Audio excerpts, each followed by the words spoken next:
Secretaría de Educación Pública.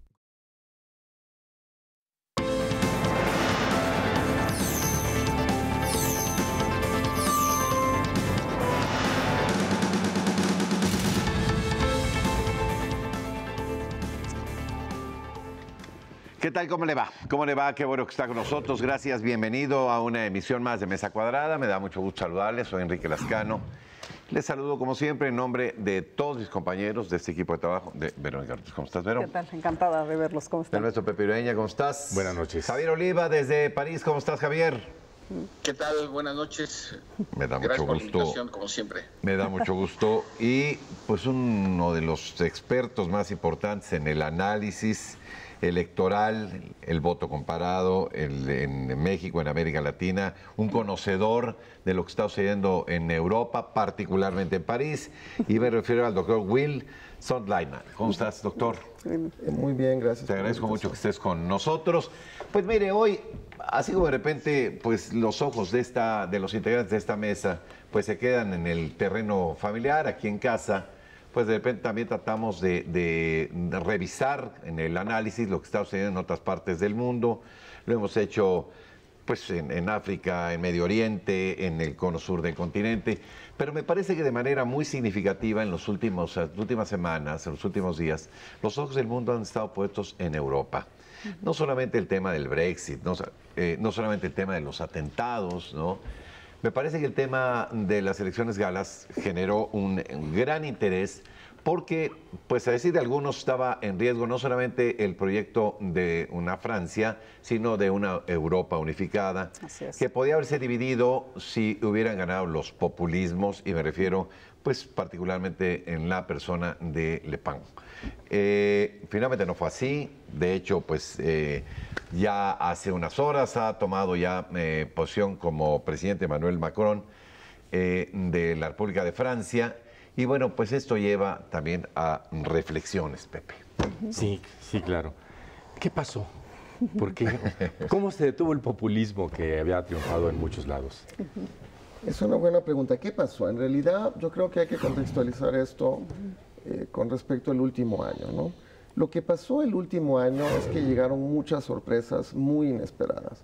Empezando con el Brexit, luego siguió Colombia, el plebiscito, luego siguió Austria y luego siguió también los Estados Unidos, que nos dimos cuenta también que hubo una sorpresa con un efecto impresionante. Entonces, digamos que hasta los más optimistas de los analistas empezaron a dudar. Y luego habían este año dos elecciones importantes, una en Holanda y esta acá en Francia. Y las proyecciones que habían pues eran, digamos, menos optimistas. Y lo que sucedió finalmente en Holanda y en Francia, pues yo no diría que es una victoria contra los populismos, porque Le Pen hoy en día tiene 33.9%, es el partido más fuerte de Francia, es la primera fuerza política de Francia. Yo no creo que eso sea una derrota. Ella más bien duplicó prácticamente el número de votos que tenía su padre y rompió el techo de cristal que tenía la extrema derecha en Francia. Muchos candidatos llamaron a votar por ella, muchos movimientos llamaron a votar por ella. Ya no estamos en la situación del 2002, en la que hubo un frente republicano compacto, unido, y en la que en segunda vuelta se sacó exactamente el mismo porcentaje que en primera vuelta. En 2002, cuando Chirac se presentó contra Jean-Marie Le Pen, Jean-Marie Le Pen sacó 18% en primera vuelta y en segunda vuelta sacó 18%. Aquí no se movió. Marine Le Pen sacó 22% en primera vuelta, sacó 34%. Eso significa que incrementó en 150% su voto, y eso proviene de algún lugar. De la extrema izquierda, en buena medida, los extremos, ¿no? Hubo la crítica al candidato de extrema izquierda, ¿no? A Mélenchon, que él en lo personal no llamó a votar, digamos, no hizo frente anti-Le Pen, y quizá ahí estuvo la clave, ¿no?, de este incremento, o una de las claves del incremento de la votación, que estoy totalmente de acuerdo contigo. Es decir, se contuvo el tema del populismo con la victoria de Macron, pero no se erradicó. De hecho, vienen las elecciones muy legislativas. Muy atípica, ¿no?, que los extremos se toquen, pues, ¿no? Esa es una excelente pregunta, pero digamos que dos vertientes, ¿no? Excelente pregunta. Primero, así se lee en los medios. Es decir, como Jean-Luc Mélenchon, que sacó 20%. Es decir, Jean-Luc Mélenchon también rompió el techo de cristal de la izquierda y pasó de 10 a 20%. Duplicó su voto. Y en lugar de dar una consigna unificada, lo que hizo él fue que dijo, voy a consultar a mis bases, que mis bases me digan lo que quieren. Y lo que finalmente terminó diciendo es, textualmente, yo iré a votar en la segunda vuelta, pero no votaré por Le Pen, pero no dijo que había que apoyar. Ahora, tenemos una encuesta de salida, de varias encuestas de salida de la segunda vuelta, que permiten analizar de dónde provienen los votos. No provienen de Jean-Luc Mélenchon, provienen de François Fillon fundamentalmente. Es decir, que esto que comentaste, que se desfondó. O sea, no se le puede dar la culpa a Jean-Luc Mélenchon de que su electorado se fue con Le Pen, porque ¿cuántos puntos son? De 22 a 34, digamos que son 12 puntos. Esos 12 puntos no vienen de Mélenchon, vienen de Fillon y vienen de otros sectores de derecha. Ese era más lógico. Javier. Sí. ¿Qué tal, Enrique? Bueno, pues siguiendo un poco el debate, incluso aquí a unas horas de que se llevó a cabo la transmisión formal del poder, es el presidente más joven en la historia de Francia, asume el poder con 39 años, no necesariamente formando parte de los grupos políticos tradicionales. Aquí me gustaría destacar dos cosas muy importantes. La primera, y siguiendo en la ruta que planteaba Iván sobre un poco los números, el Partido Socialista, el partido gobernante, el Partido Socialista francés, recibió su peor resultado en su historia, cayó al 6%, fue el último lugar en la primera vuelta, pero también en el cuarto lugar quedó los republicanos, que era la antigua Unión por la República, que refunda Sarkozy justamente para este proceso electoral, también queda fuera. De tal manera que los dos partidos políticos que se venían alternando el poder presidencial y también en la Asamblea Nacional, pues quedaron fuera. De hecho, las elecciones para la conformación acá se llama la Asamblea Nacional, lo que es el equivalente para nosotros el Congreso de la Unión, la primera vuelta será el 11 de junio y la segunda será el 18. Justo lo que está realizándose en este momento, un debate muy intenso, es sobre la conformación de las listas. Macron ha llevado a cabo dos aspectos muy importantes que vale la pena destacar. De acuerdo a los números que se dan a conocer en los medios y en los comentaristas, analistas franceses, alrededor del 70% de las candidaturas que se están perfilando son de personas no políticas en términos profesionales, es decir, no forman parte de ninguna estructura partidista. Y otra cosa muy importante es que se ha respetado al 100% la paridad de género en las posiciones para disputar un espacio en la Asamblea Nacional. De tal manera que Macron en esta trayectoria, como se apuntaba en los primeros comentarios, si bien es cierto que logra un triunfo de apenas 2 puntos de diferencia sobre Marine Le Pen, lo cierto es que prácticamente quien hubiera logrado el primer lugar en la primera vuelta, no es que tuviera asegurado el triunfo, pero era de alguna manera lógico que la mayor parte de los votantes sufragaran por esta opción. Y sí coincido con Willy Van Sloterdijk, que no hay de alguna forma, no sé si pronuncié bien tu nombre, por cierto, tu apellido, pero lo cierto es que el problema fundamental está en que no fue tanto un voto en favor de Macron en la segunda vuelta, sino más en el sentido de parar a Le Pen y al Frente Nacional. Ahora, también también el Partido Frente Nacional está observando divisiones internas muy importantes, Sí, claro. No solamente los problemas familiares, la sobrina renunció a seguir haciendo política, el papá de Marianne Le Pen, que es el fundador del partido, le echó la culpa directamente de la derrota. Entonces también se están observando ajustes, no hay ninguna organización monolítica, como sabemos, y menos un partido político. Entonces yo creo que todavía vamos a ver varias sorpresas en el proceso de conformación de la Asamblea Nacional. Y sí, es cierto, Macron tiene el desafío de crear una fuerza política que le permita ser gobierno. Y la otra muy importante, la designación del primer ministro, es decir, qué perfil va a tener un primer ministro que le permita operar políticamente su agenda, y esto va a ser fundamental porque será finalmente con quien se opere el gabinete, desde luego, y la agenda legislativa que ya ha anunciado el nuevo presidente de Francia, Emmanuel Macron. Gracias, Enrique. Muy bien, doctor. Sí, no, excelente análisis. Complementaría un poquitito diciendo que, o sea, lo que acaba de pasar sí es un pequeño terremoto. O sea, en primer lugar, sí es un pequeño sismo en un sentido no negativo, como hubiera podido ser si hubiera sacado 45% Le Pen, que hubiera podido pasar, ¿no? Sí. Porque las encuestas se equivocaron, pero se equivocaron en el sentido opuesto. Así que si hubiéramos terminado con 44%, esto hubiera sido menos. Bueno, lo sustantivo. El voto se dividió en 4 bloques.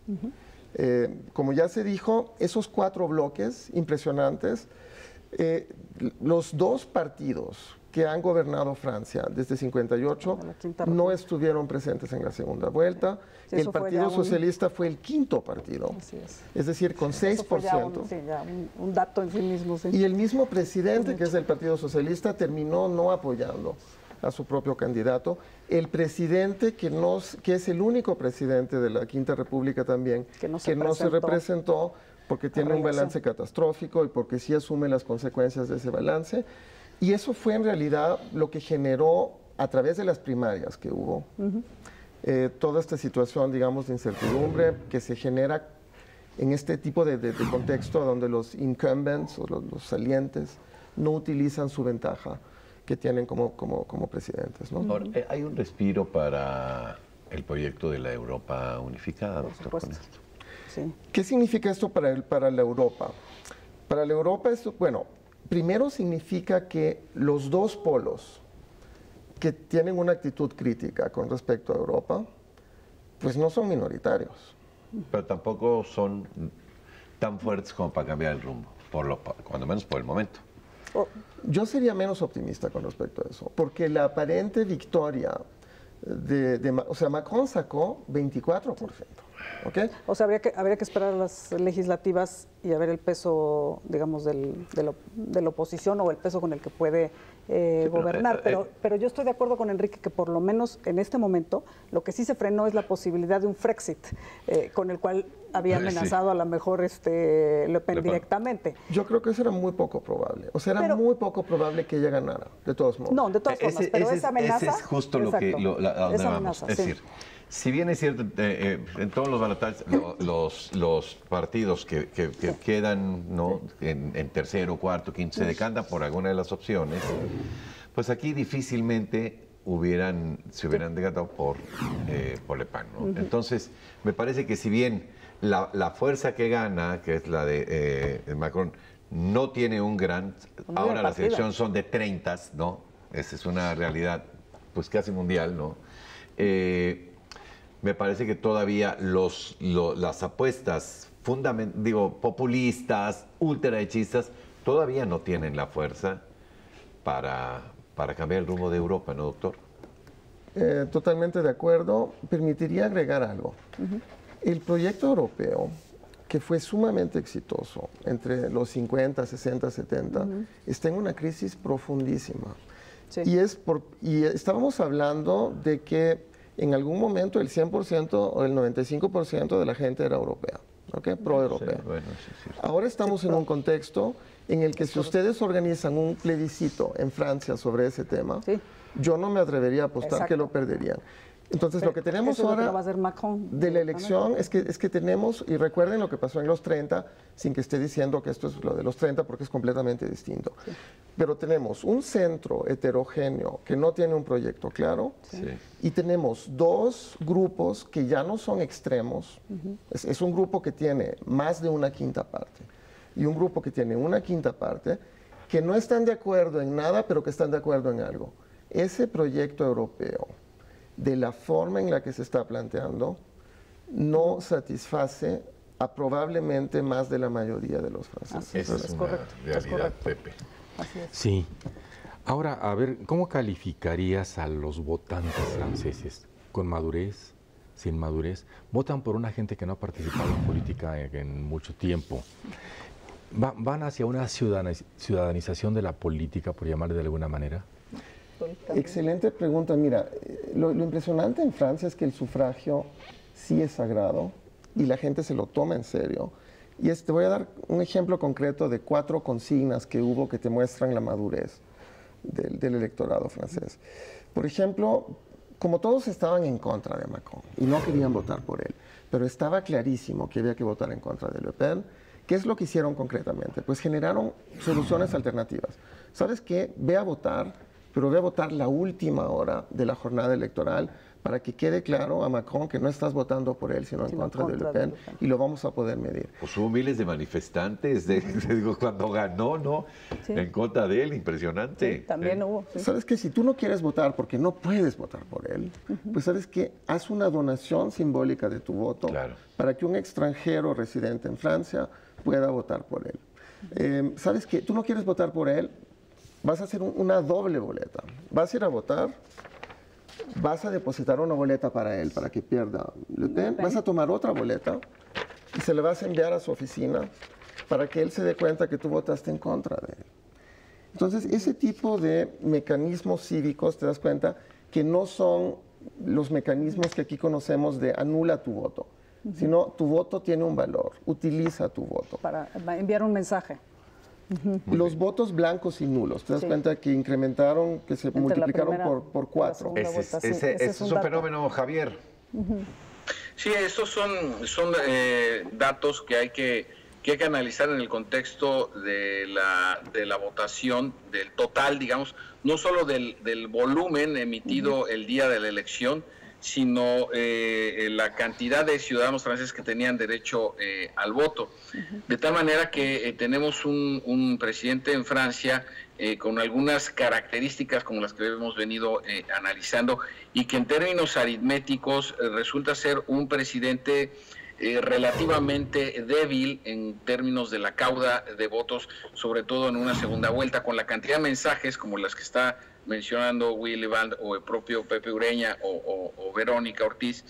Enrique, me parece que esto es muy rico, porque además se empata con el proceso electoral adelantado en el Reino Unido. En el Reino Unido las elecciones para renovar el Parlamento son el 8 de junio, es decir, 3 días antes de la primera vuelta en Francia. Entonces, mientras en el Reino Unido lo que se busca con el Partido Conservador es ampliar la ventaja para negociar un Brexit duro, que es el objetivo de Theresa May, en el caso de Francia lo que se busca es consolidar una opción europeísta, como analizamos en la primera parte del análisis de hoy, y que creo que en ese contexto Macron sí, aquí han comenzado a decir, bueno, no solamente empezó la nueva presidencia, pero también comenzaron los problemas, ¿no?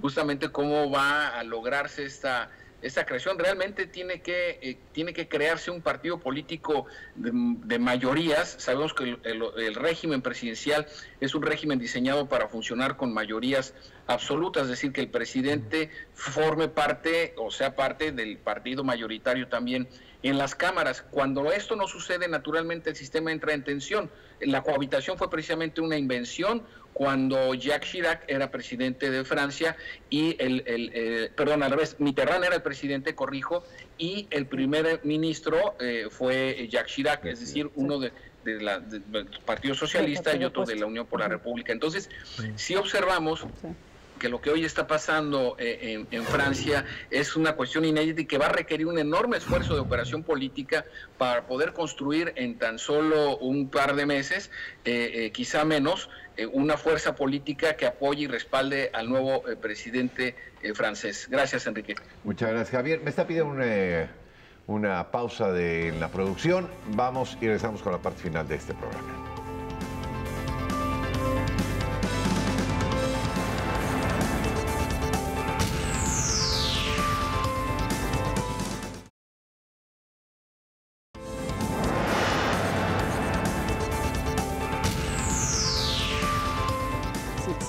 Bueno, ya estamos de nueva cuenta. Una de las preguntas que surgen al tomar posición Macron es, Francia ha tenido presidentes, ¿no?, muy destacados, y ha tenido estadistas. Hay una diferencia entre estadistas y, ¿no? General de Gaulle, bueno, Giscard d'Estaing, salvando el tema de los diamantes ahí de Bocassa, ¿no? Pompidou, el presidente Mitterrand, hablan de Chirac.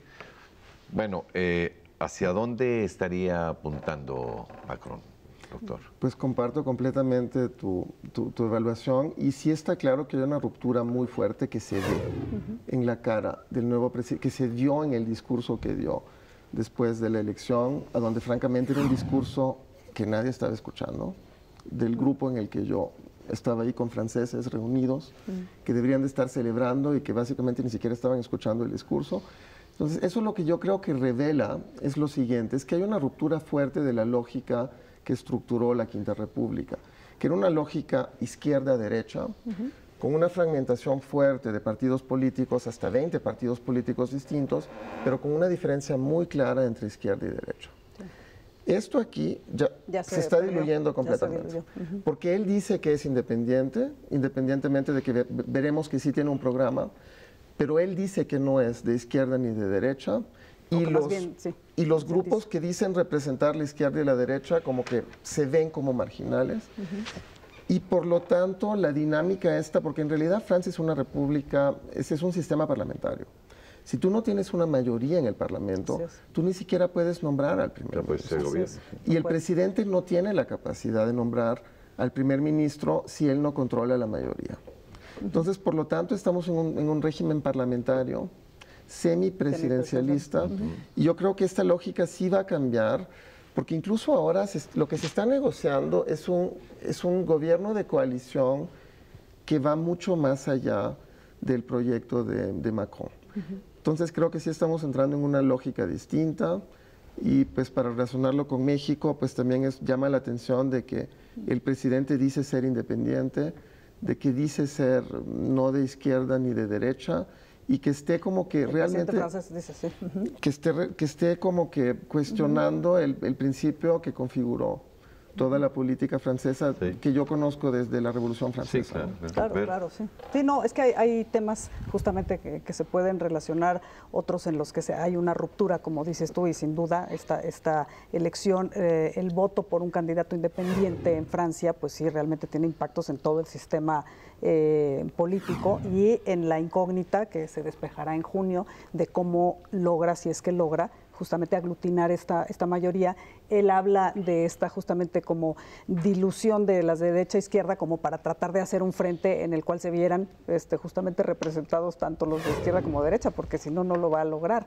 Entonces, digamos como su pasado en tanto de banquero, ¿no? Entonces es más bien como más del área liberal económica, más a lo mejor socialista, ¿no? O de izquierda en lo social. Entonces trata de hacer una síntesis, pero déjame nada más preguntarle a ver si Billy está de acuerdo conmigo en un particular punto en el que se me hace que a lo mejor sí hay un tema. A mí me pareció que hubo, y no sé si estarás de acuerdo, a diferencia de lo que sucedió, por ejemplo, con el Brexit, a diferencia de lo que sucedió con Trump, básicamente, en donde la votación se dio mirando hacia un pasado, es decir, como a una recuperación de un pasado que fue mejor, ¿no? Que era, digamos, como el terreno seguro frente a un futuro incierto. Entonces, esta oposición de pasado y futuro. Creo que aquí quien representaba ese pasado era Le Pen, y hablando de la madurez del voto francés, rechazaron como esa vuelta al pasado, por más idílico que se presentara, y sí es como una apuesta a futuro, es decir, bueno, pues a ver qué hacemos con Macron, pero el volver el votar hacia el pasado no es opción para los franceses, y aquí sí me parecía que había como un elemento como de esperanza, como de, a diferencia de lo que pasó en Gran Bretaña y en Estados Unidos, ver hacia futuro. Entonces, es muy interesante el análisis. Hay una cifra dura de una encuesta que hicieron antes de la elección en la que el 95% de los franceses dicen que son pesimistas con respecto al futuro. Si esos 95% hubieran votado, digamos, estaríamos en otro contexto. Estaríamos, exacto. En realidad en Francia hay una depresión colectiva muy fuerte que sientes desde hace años. Sí, es correcto. Yo me temo que Macron sí representa la continuidad. Él fue ministro de François Hollande. Sí. Obtuvo el apoyo del presidente Hollande. Sí. Hasta hay una ley que lleva su nombre, que es una ley de reforma liberal.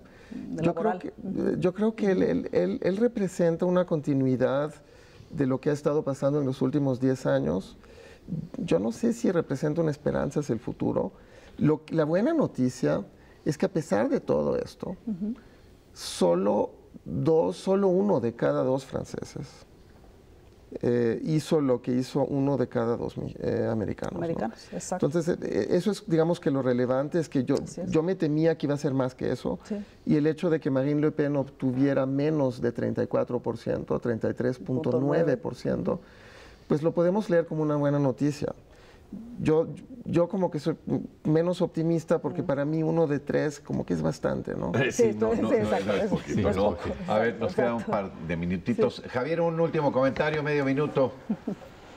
Bueno, agregar sobre este contexto que en los próximos meses la presidencia de Macron, y yo quisiera darle más el contexto del tema de la Unión Europea, pues va a jugar un papel muy importante porque en octubre, bueno, todavía no se fija la fecha, pero aproximadamente entre octubre y noviembre serán las elecciones en Alemania y pues más que nada, siendo estos los dos países la locomotora económica y política y social de la Unión Europea, pues sobre todo en el caso de Francia, como antecedente, preámbulo al caso alemán, pues era muy importante esta victoria. Entonces, sí también es importante no dejar de lado los factores extra Francia, por decirlo así, los circuitos de intereses europeos que estaban en juego también en esta elección. Nada más recuerdo rápidamente, y seguro Willy se acordará de en el momento, en el segundo debate,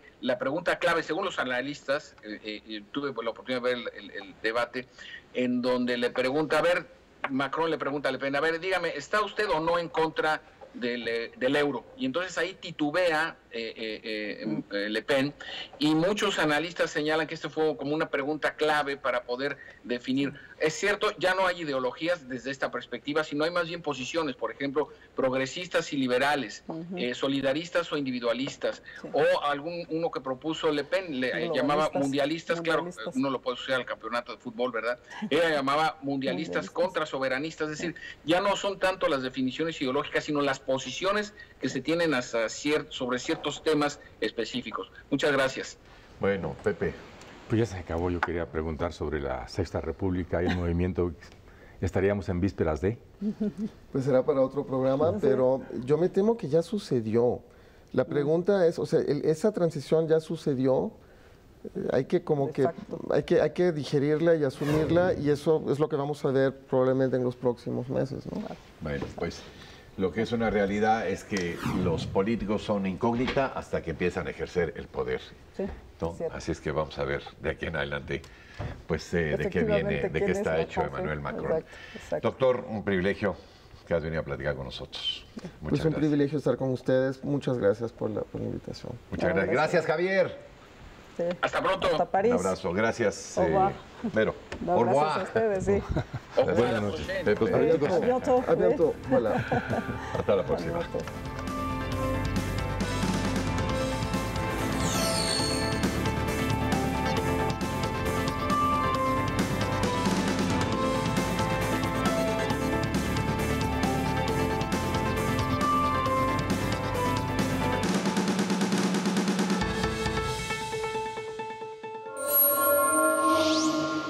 Secretaría de Educación Pública.